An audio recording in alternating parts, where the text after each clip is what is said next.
সর্বশেষ যে লোকটা জান্নাতে যাবে তাকে আল্লাহ তাআলা জাহান্নামের আগুনে পোড়াতে পোড়াতে ছাই বানিয়ে ফেলবে। আল্লাহ বলবেন, জিব্রাইল যাও একটু দেখো, একটা মাত্র সেজদা দিয়েছে আমাকে, এরকম কাউরে পাওয়া যায় কিনা, বাটি চালান দিয়ে দেখো পাওয়া যায় কিনা। খুঁজে খুঁজে কাউরে পাবে না। আল্লাহ বললেন আবার দেখো, খুঁজে খুঁজে একজনকে পাবে, সামান্য ইমানের ছিটে ফোঁটা তার অন্তরে ছিল।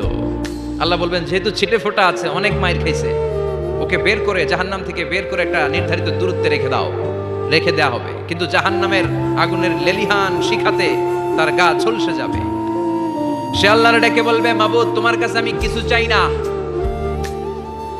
জাহান্নাম থেকে তুমি আমাকে বের করেছো, জীবন নদীর পানি তুমি আমার গায়ের মধ্যে ঢেলে দিয়েছো, আমি আবার সজীবতা ফিরে পেয়েছি। আমি তোমার কাছে জান্নাত চাই না, শুধু নিরাপদ একটা দূরত্বে আমাকে রেখে আসো, যাতে জাহান্নামের আগুন আমারে কষ্ট দিতে না পারে।